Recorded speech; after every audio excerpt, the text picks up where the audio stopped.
देखिए ध्यान से, पहला हम लोग यहां पे स्टार्ट करेंगे हिस्ट्री में। बाबू ध्यान दो, फोकस कीजिए चंद्रकेत सर जी, देखिए ध्यान से। फर्स्ट एंग्लो मैसूर बैटल या वॉर बोल सकते, एक ही बात है, ठीक है। ये कब से कब होगा, बोलो बोलो जल्दी से। 1767 से 1769 तक होगा, ठीक है। किसके किसके बीच होगा बताओगे, बोलो। वारेन हेस्टिंग्स, क्या बोलो, वारेन हेस्टिंग्स और वर्सेस कौन था, हैदर अली। कौन बोलो, हैदर अली के बीच। पहला वॉर कौन जीतेगा, हैदर अली। पहला वॉर कौन जीतेगा, बोलो हैदर अली जीतेगा। फिर उसके बाद नेक्स्ट, ध्यान दीजिएगा प्लीज, फोकस देखो ध्यान से। सेकेंड क्या बोलो, सेकेंड एंग्लो मैसूर, वो किसके किसके बीच होगा, बोलो फिर से, ठीक है। सेम होगा, ठीक है, लेकिन इसमें वो चेंज हो जाता था ना, हाँ ठीक है, हेक्टर ही था ना कोई ऐसे करके, ठीक है। उसके उसके साथ कौन रहेगा, बोलो हैदर अली ही रहेगा। कौन रहेगा बोलो।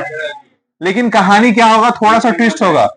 ये चालू होगा 1780 से लेकर के 1784 तक। बीच में 82 में 1782 में इसकी क्या हो जाएगी, मृत्यु हो जाएगी, ही डाइड। नेक्स्ट क्या होगा, बीमारी की वजह से। फिर 2 साल उसका बेटा, इसका ही बेटा सन टीपू सुल्तान,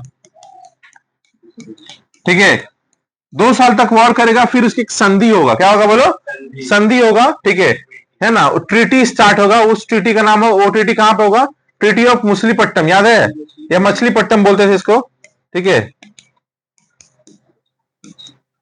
ये कहां कब होगा, ठीक है, 1 साल बाद 1785 में। ये था पूरा पहला और दूसरा, यही ना था, याद रहेगा। तीसरा देखेंगे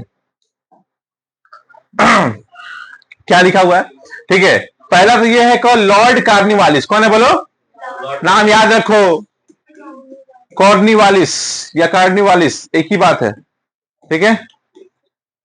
अब देखो कि दिमाग लगाओगे, 86 से कब तक बोलो, 93 ये रहेगा। ये क्या रहेगा बोलो, गवर्नर जनरल। कौन रहेगा बोलो, गवर्नर जनरल। इसके पहले कौन था, वारेन हेस्टिंग्स। कौन था बोलो।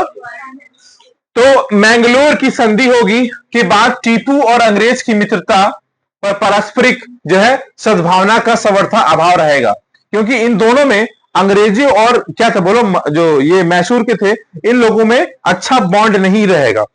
दैट इज द रीजन फिर से वॉर होगा। आप देखो ध्यान से देखना, दोनों के पक्ष एक दूसरे पर अविश्वास करते हैं। 86 में लॉर्ड कार्नवालिस के गवर्नर जनरल बनकर के भारत आने के बाद दोनों के संबंध में काफी कटुता आ चुकी थी और दोनों पक्ष भविष्य में होने वाले युद्ध की तैयारी करने में जुट गए थे। कार्नवालिस आते ही टीपू सुल्तान के विरुद्ध षड्यंत्र रचना आरंभ कर दिया था और मराठा और निजाम को अपनी ओर मिला लिया था, क्योंकि हम बताए थे तुमको कि यहां पे साउथ में ही अपने में मारपीट था इन लोग का। यह है मैसूर, यह है मराठा, यहां है निजाम, समझना, ठीक है। मैसूर,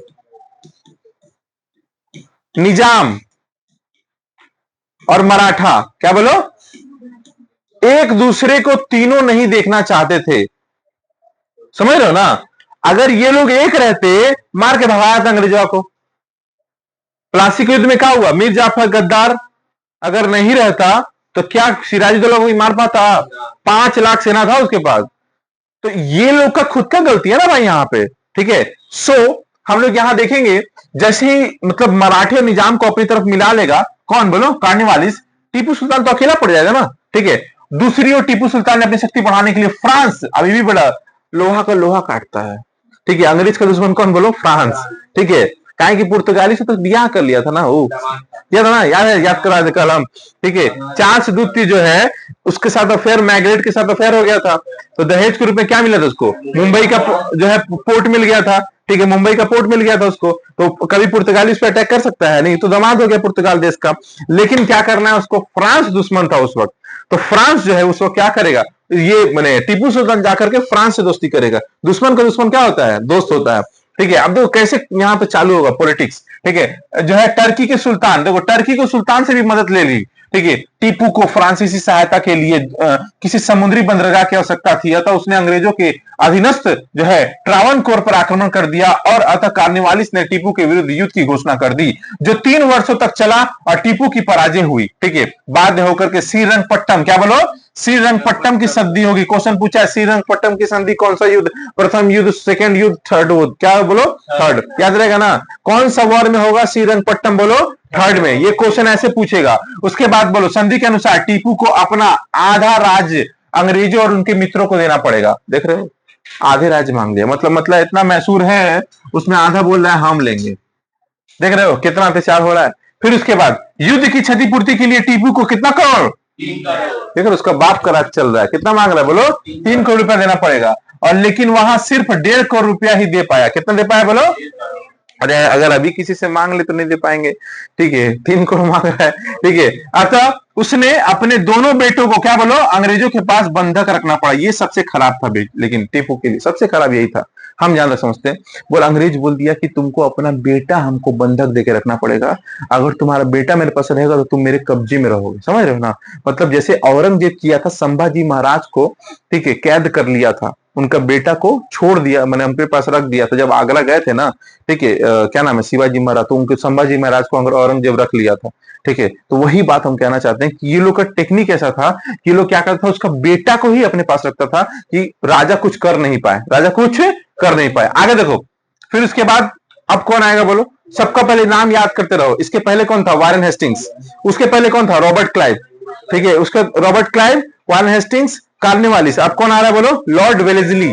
लॉर्ड वेलेस्ली 98 से लेके 805 तक आएगा बाबू। जैसे हम बोल रहे हैं ना, याद हो जाएगा, याद हिस्ट्री, बस तुम देखते रहो। लॉर्ड वेलेस्ली एक साम्राज्यवादी और महत्वाकांक्षी व्यक्ति था। भारत में ब्रिटिश साम्राज्य का एक स्तंभ। वेलेस्ली 1798 में भारत का गवर्नर जनरल बनकर के आया तो भारत की परिस्थिति इस प्रकार थी।